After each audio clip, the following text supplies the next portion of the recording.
Have you ever wondered how the Amish keep their meat fresh for months, without even a refrigerator? How do they manage to preserve meat so well that it lasts through harsh winters? What if I told you their methods are not just practical but packed with ancient wisdom that most people today have forgotten? And did you know that some of their techniques actually make the meat taste better with time? Stick around, because in this video, we'll uncover the little-known secrets behind these fascinating practices, exploring methods passed down for centuries.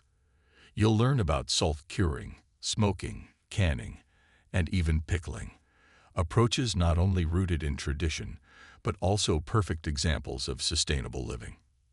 And the best part, these techniques don't just preserve food, they tell stories. Stories of resilience, simplicity, and a deep connection to nature. By the end of this video, you'll walk away with more than just knowledge about preservation. You'll see how ancient practices can inspire modern solutions. Building curiosity. How does salt make meat last for months? Why does slow smoking meat keep it safe? And how does it enhance flavor at the same time? And what makes canning such a reliable way to store food for years without a fridge? The Amish have the answers, and they've been using these methods long before technology took over our lives. Setting the stage. Why viewers should stay till the end. By watching until the end, you'll discover the fascinating science behind these methods. How these ancient practices align with modern sustainability principles. And even a few surprising tips you might try at home to preserve your own food sustainably. How smoking meat transforms flavor while extending its shelf life. The art of canning. A surprisingly safe way to store food for years without needing electricity. We'll walk you through each method step by step, revealing the challenges and hidden rewards. Plus, we'll share some fascinating little-known facts, like how the Amish adjust their methods based on the seasons, and how these practices foster strong community bonds. Adding suspense to keep the viewer watching. And here's something you might not expect. The Amish methods aren't just for survival. They create some of the most flavorful meat you'll ever taste. Imagine tender cuts of pork, preserved just right, with a smoky aroma that lingers long after you've finished eating. Wouldn't you love to know how they achieve that without modern technology? Stay with us, because by the end of this video, you'll have all the answers. Narrative setup. Why these methods matter today. The Amish way of life is more than just quaint. It holds valuable lessons for anyone looking to live more sustainably. Whether you're prepping for emergencies, trying to cut back on energy use, or just curious about ancient traditions, these preservation techniques offer timeless solutions. The Amish remind us that sometimes the simplest ways are the best ways. And in a world filled with noise, there's something beautiful about going back to the basics. Call to action to keep engagement high. So, if you're curious to learn how to keep food fresh for months without relying on electricity, and discover the fascinating stories behind each method, stick around. Hit the like button and subscribe, because we're about to dive deep into the Amish world of food preservation. And believe me, you don't want to miss what's coming next. Ready? Let's get started. Imagine a world where the hum of appliances doesn't exist. No refrigerator doors swinging open late at night. No freezers packed with leftovers for months. Instead, everything relies on tradition, routine, and manual effort. This is everyday life for the Amish, where the focus is on living simply, humbly, and sustainably. For them, every choice matters, and their decision to forego modern conveniences isn't just about faith. It's about preserving a way of life that has stood the test of time. When you step into an Amish home, there's no buzzing TV or gleaming microwave. Instead, you'll find handmade wooden furniture, shelves filled with preserved food in glass jars, and a warm, earthy smell from the kitchen's wood-fired stove. Life here is dictated by the seasons, not by digital clocks. With no electricity, every task requires deliberate action and forethought. especially when it comes to preserving food. Now, imagine winter approaching, a time when fresh food becomes scarce and temperatures plunge. For the Amish, this season is both a challenge and an opportunity. It's a race to prepare enough food before the cold sets in. And since they don't rely on modern technology, their preservation methods need to be perfectly executed. Every family member has a role. Some rub salt into meat slabs, while others hang it high in the smokehouse, watching it transform over days. These preparations aren't just about survival. They're rituals, moments where family and community come together. This simplicity is more than just an aesthetic. It is a philosophy rooted in ordnung, a set of rules that guides Amish life. Each community interprets these rules slightly differently, but at the heart of them all is the belief that modern convenience weakens discipline and distracts from faith. By rejecting electricity, the Amish embrace a life that requires patience, skill, and trust, qualities that have slowly faded in our fast-paced world. Suspense lingers over their lifestyle. What happens if their food isn't preserved correctly? There's no safety net, no grocery store ready to deliver emergency supplies at the click of a button. The stakes are high, and this is where the drama lies. Every slice of salted pork and every jar of canned beef holds the promise of survival through the winter months. A failed batch isn't just an inconvenience. It could mean going without for weeks. And yet there is no panic here, only trust in their time-honored methods. These ancient practices, passed down through generations, aren't just about food. They represent a deeper connection to nature and the rhythm of life. The Amish teach us a powerful lesson. Sometimes, less really is more. In their world, simplicity isn't limiting. It's empowering. And in those quiet kitchens, with no electric hum, there's something beautiful and profound. A life lived in harmony with the past, untouched by the relentless rush of modernity. Imagine it's late autumn. The last harvest is in, and the cold winds are creeping across the fields. The Amish community knows it's time for one of the year's biggest tasks, preparing meat for the long winter ahead. There are no refrigerators waiting to store beef or pork. Instead, everything depends on ancient techniques passed down through generations, perfected not just for survival, but for flavor. This is more than food storage. It's a way of life. The process begins with butchering day, a major event in the Amish calendar. It's not just a chore, but a community effort. Neighbors gather to help, each with their own task, whether it's cutting, salting, or preparing the smokehouse. For the Amish, this isn't just about food. It's about connection and trust. Every step is deliberate, and every hand plays a role in ensuring the meat is preserved perfectly. Because if something goes wrong, there are no second chances. Salt curing is the first and perhaps the most critical step. The meat is packed with layers of salt to draw out moisture and prevent bacteria from growing. The room smells sharp and earthy as every slab of pork is carefully rubbed down with salt, a process that can take hours. Imagine the care it takes. Every inch must be covered, for even the smallest mistake could cause the meat to spoil. For weeks, the salt seeps in, hardening the meat and giving it a flavor that is both ancient and delicious. Then comes the smoking process, a method that adds not just preservation but character. Inside the smokehouse, fires are kept low, releasing thick clouds of aromatic smoke that surround the hanging meat. Hickory, maple, or oak, each type of wood brings its own unique flavor, turning the simple act of preservation into an art form. It's a slow process, often taking days, with the smokehouse door opened only briefly to let the right amount of air in. The air feels heavy, almost sacred, as every moment spent tending the fire makes the meat last a little longer. And then there's canning, a technique not everyone would expect for meat. Tender cuts of beef or pork are placed into glass jars, sealed and boiled at just the right temperature. The jars hiss as pressure builds, locking the flavors inside. This method, though it seems simple, requires precision and patience. Too much heat, and the meat dries out.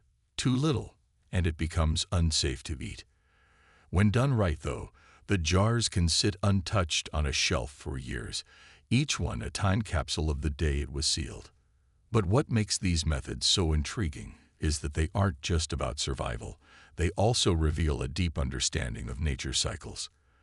The Amish know exactly when the air is dry enough for salt curing, and they time their smoking sessions to coincide with the coldest, driest days of winter. It's a delicate balance between skill and instinct, where the wrong weather conditions could ruin weeks of work. And yet, they trust these ancient ways because they've seen them work again and again. Pickling, another technique in their arsenal, involves immersing meat in brine, water mixed with salt, vinegar, and spices. The jars of pickled meat glisten on shelves, their contents perfectly preserved, with a tangy taste that brings a welcome change in flavor during the long winter months. The pickling process, while simple, requires careful measurement. Too little salt or vinegar, and the meat won't keep. But for those who get it right, the result is both practical and delicious. Each piece of preserved meat is more than just food. It's a reminder of the community's resilience, a symbol of trust in time-honored traditions that have survived generations. The real drama lies in the fact that these methods offer no shortcuts. Every failure means starting over from scratch, and the stakes are high. The Amish can't rely on grocery stores or backup generators. They know that their survival depends on these methods working flawlessly, year after year. These techniques might seem outdated to outsiders, but the Amish know their value. In a world that chases convenience, their mastery over time and patience is a lesson to all of us. Every slice of salt-cured ham, every jar of canned beef, and every smoked sausage hanging in the cellar tells the same story. Sometimes, the old ways are the best ways. Picture a long, cold winter night in an Amish home. Outside, snow falls silently, covering the ground like a soft white blanket. Inside, the warmth of a wood stove envelops the family as they gather around the table. They don't need to worry about running out of food because they've prepared well. The fragrance of smoked ham fills the air, mingling with the scent of freshly baked bread. This is the reward of their efforts, the fruits of preserving meat the Amish way. But how did they achieve this, and what are the real benefits of these time-honored techniques? The first benefit is self-sufficiency. In a world where many rely on supermarkets, the Amish have mastered the art of producing and storing their own food. They are not at the mercy of fluctuating prices or supply chain issues. Instead, they thrive in their independence. Each preserved jar of meat is a badge of honor, a sign that they can provide for their families without outside help. This self-reliance fosters a deep sense of pride and community, where neighbors help one another in the process of preparing food for winter. But there's more. The taste of preserved meat is another benefit that cannot be overlooked. When meat is carefully salted, smoked, or canned, it takes on a richness and flavor that is often lost in modern processing. Think of the tenderness of a slow-cooked ham or the unique smokiness of beef jerky made from scratch. These flavors tell a story of tradition, of meals shared, and memories created. Every bite is a reminder of the hard work that went into each piece, adding to the overall experience of a home-cooked meal. Health benefits also play a significant role. Many modern preservation methods involve additives and preservatives that can alter the natural flavor and quality of food. The Amish methods, on the other hand, rely on simple ingredients like salt, vinegar, and spices, ensuring that the meat retains its natural goodness. There are no hidden chemicals or artificial flavors, just wholesome food that nourishes the body and soul. In this way, the Amish way of preserving meat is not just a technique, it's a commitment to health and quality. As the sun rises on another day, the family can feel the satisfaction of knowing they have food stored safely for months to come. They can hear the crackling of the fire as they take out jars of pickled meat from their cool cellar, preparing a hearty meal with nothing but the fruits of their labor. But there's a secret that lingers in the air. What happens when they face unexpected challenges? One winter, a particularly harsh storm rolled in, trapping the community in their homes for weeks. With roads blocked and no way to get supplies, the Amish relied on their preserved food. Families shared their resources, and everyone thrived thanks to the preparations made long before the storm. As neighbors came together, they didn't just survive. They celebrated the very essence of their lifestyle, the ability to care for one another, a tradition steeped in mutual aid and love. The bond strengthened during that time, and the act of preserving meat became not just a necessity but a source of resilience. Yet, there's an underlying tension in every winter season. The stakes are high. If the methods falter, it could mean going hungry. Imagine the fear that grips a family when they open a jar only to find that the seal is broken or the meat is spoiled. The hours spent preparing could vanish in an instant, and the fear of failure looms large. Each canning session is a test of skill, where the smallest error could lead to disaster. It's a cycle of trust, patience, and commitment, where each family member knows their role is critical.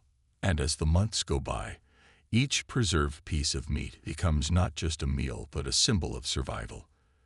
The satisfaction of eating food that has been carefully tended to, prepared, and preserved gives the Amish a sense of accomplishment and a connection to their ancestors. They don't just preserve meat, they preserve a way of life, a history rooted in tradition and respect for the earth. In this world, the act of preserving meat transcends mere necessity.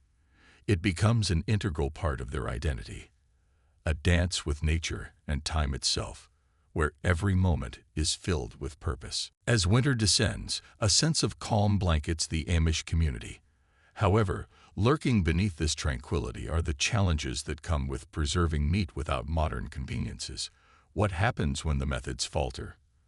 Imagine the chilling dread that creeps into a household when a storm knocks out power, or when the carefully sealed jars in the cellar show signs of failure. Each preserved piece of meat is not just sustenance. It represents countless hours of hard work and the community's trust in traditional methods. The stakes are high, and the fear of losing their hard-earned food can feel paralyzing. One late winter evening, a family discovers that the smokehouse door has been left ajar. A gust of wind blows through, causing the temperature to rise dangerously high. Panic sets in. How much meat will be ruined? Will their efforts turn to waste? The tension builds as the family rushes to check the damage, their hearts racing. Each second feels like an eternity, knowing that if the meat spoils, they'll face a bleak future with less food on the table. Moreover, the unpredictability of nature adds another layer of challenge. A warm, unseasonable day in the middle of winter can threaten the preservation efforts. The Amish must remain vigilant, monitoring the temperature and conditions daily. The pressure mounts as families gather to share their techniques, each offering advice to avoid the pitfalls they've encountered in the past. They know that one wrong move can lead to disaster. Even the simplest mistakes can spell trouble. If a jar isn't sealed properly during the canning process, the consequences could be dire.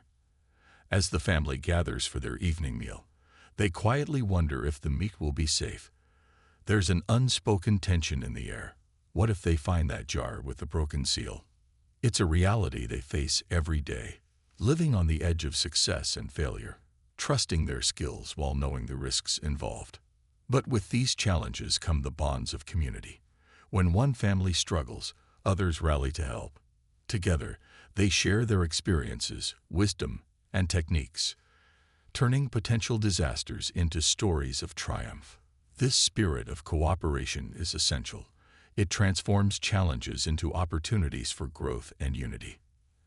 As they navigate these trials, the Amish discover resilience in their traditional methods. The uncertainty adds drama to their daily lives, keeping them grounded in their roots and connected to their past. Each challenge faced is a testament to their commitment to preserving not just food, but a way of life that respects the land, tradition, and each other. In the heart of the Amish community, the act of preserving meat transcends individual households. It weaves a tapestry of shared traditions and collective strength. Imagine a crisp autumn morning, where the air is filled with the scent of wood smoke and spices. Neighbors gather, their voices mingling with laughter, as they prepare for a day of preserving. It's more than just work, it's a celebration of community. But beneath the surface, there's an unspoken tension. Each family carries the weight of expectations. What if their efforts fail? What if they misjudge the salt or let a jar slip from their hands? As they chop, salt, and smoke together, every mistake feels magnified. They share stories of past failures and triumphs, reinforcing the bonds that hold them together. These stories become both a source of inspiration and a warning, reminders of what's at stake. As the day progresses, the laughter is punctuated by moments of worry. A sudden gust of wind knocks over a carefully placed jar, sending it crashing to the ground. Gasps fill the air. It's a small setback, but it serves as a stark reminder of their fragility. The group rallies together, helping to clean up the mess while sharing advice on how to prevent such accidents in the future.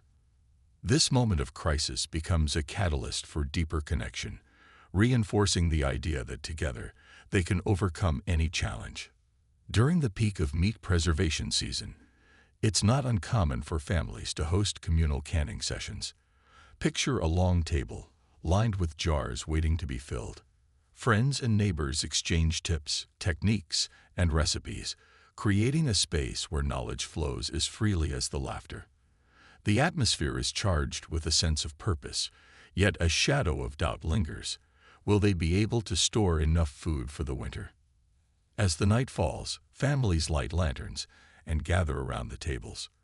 The warm glow casts soft shadows on their faces, revealing a mix of determination and vulnerability.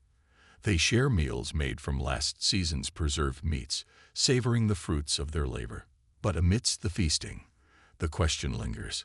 What if the winter is harsher than expected? Will they have enough to get through the cold months? The bond of community becomes their strength, driving them to ensure that no family goes hungry. If one family faces a shortage, others step in, sharing what they have. The act of preserving meat is not just about survival. It's a demonstration of love and solidarity. The struggles they face are shared, making the burdens lighter and the joys greater. In this interconnected world, each preserved jar tells a story of community resilience, filled with both triumphs and fears. As families look at their well-stocked pantries, a sense of pride swells in their hearts. They have worked together, faced challenges together, and in doing so, forged bonds that go beyond meat preservation. They have created a family that extends beyond blood. As the sun rises over the Amish farmland, it casts a golden light on the time-worn barns and fields. But within this peaceful scene, a quiet tension brews. The younger generation begins to question the age-old methods of meat preservation. Will they continue the legacy of their ancestors, or will they seek new ways to adapt to a changing world? Picture a young man named Eli, who watches his father meticulously smoke hams in the old smokehouse. Each crack of the wood and puff of smoke tells a story of dedication, yet Eli feels the pull of modernity whispering in his ear. Can the age-old practices withstand the winds of change? As he stands there, he can't help but wonder if there are faster, easier ways to keep food fresh without the labor-intensive methods of the past. Eli's mind races with possibilities. What if he could incorporate some modern techniques while still honoring tradition? The dilemma gnaws at him. He knows that the community values these practices, but the convenience of modern appliances is alluring. Could this be the beginning of a rift between generations? As the harvest season approaches, Eli decides to host a gathering with the youth of the community. What happens when they all come together to discuss their thoughts? The evening is filled with laughter and lively discussions. Some support traditional methods, while others advocate for change. Tensions rise as opinions clash. Will they be able to bridge the gap between tradition and innovation? During a heated debate, a wise elder speaks up, sharing stories of hardships endured when food preservation methods failed in the past. The room grows silent. His words hang in the air like a heavy fog. Eli realizes that while modern methods may offer convenience, they could come at a cost: the loss of community bonds and shared experiences. As the discussions unfold, Eli feels a shift within himself. He begins to see the beauty in preserving the old ways while being open to new ideas. He proposes a blend of techniques, using traditional smoking methods combined with some modern preservation strategies. Will this compromise be accepted? With the seasons changing, the community gathers to test Eli's idea. Together, they work, laugh, and experiment. As the first jars seal, excitement fills the air, but there's still an undercurrent of worry. What if this new approach fails? The stakes feel higher than ever as they balance their past with the uncertain future. As they stand around the table, a sense of unity emerges. They have created a space where tradition meets innovation, where fears can be shared, and where the future can be shaped together. Each jar sealed symbolizes not just food preservation, but the resilience of their community spirit. Yet the question lingers, will their efforts be enough to withstand the test of time? In the heart of the Amish countryside, the aroma of smoked meat fills the air. Yet hidden beneath this savory scent lies a palpable tension. Every family faces the daunting challenge of keeping their meat fresh, and it's a battle against time and nature. As the days grow warmer, a sense of urgency creeps in. Will they manage to preserve their food before it spoils? Imagine the scene in a small kitchen as a storm brews outside. The sky darkens, and the wind howls, rattling the windows. Inside, Mary carefully checks her supplies, her heart racing. What if the power goes out? What if the smokehouse is damaged by the tempest? Each moment feels critical, and every decision carries weight. The fear of losing the season's hard work looms like a dark cloud over her. As she prepares her meat for preservation, she recalls the stories told by her grandmother. Tales of batches gone wrong due to unexpected weather changes or miscalculations in salt ratios. Those haunting tales echo in her mind, heightening the stakes of her own efforts. She can almost feel the weight of her ancestors' expectations pressing down on her shoulders. Amidst her anxiety, the phone rings, a neighbor in distress. Our smokehouse is leaking. We might lose everything. Panic spreads like wildfire through the community. What happens when a neighbor falters? Will they come together to help, or will the fear of failure fracture their unity? Determined to succeed, Mary rushes over, heart pounding. As she enters the smokehouse, she sees the sweat on her neighbor's brow and the worry etched on their face. Together, they work frantically to salvage what they can. Each moment feels like a race against an unseen enemy, time itself. They repair the leak, tighten the ropes on the hanging meat, and pray for the storm to pass. But even when the immediate crisis is averted, another challenge looms. How will they know if the meat is still good? The uncertainty gnaws at their minds. Each day becomes a test of faith as they check the temperature and inspect the meat, searching for any signs of spoilage. They discuss methods to gauge freshness, recounting the old wives' tales passed down through generations. Then comes the fateful day when the first batch of preserved meat is ready. They gather, their hearts racing with a mix of excitement and dread. What if it doesn't taste right? What if their efforts were all for nothing? As they cut into the first piece, the room holds its breath. The flavor bursts forth, rich and smoky, and relief washes over them. They've beaten the odds this time. Yet, as they celebrate this victory, another thought surfaces. What about the next batch? Each season brings new challenges, and the cycle of preservation never truly ends. The fear of failure lingers like a shadow, a constant reminder that every meal preserved is both a triumph and a ticking clock.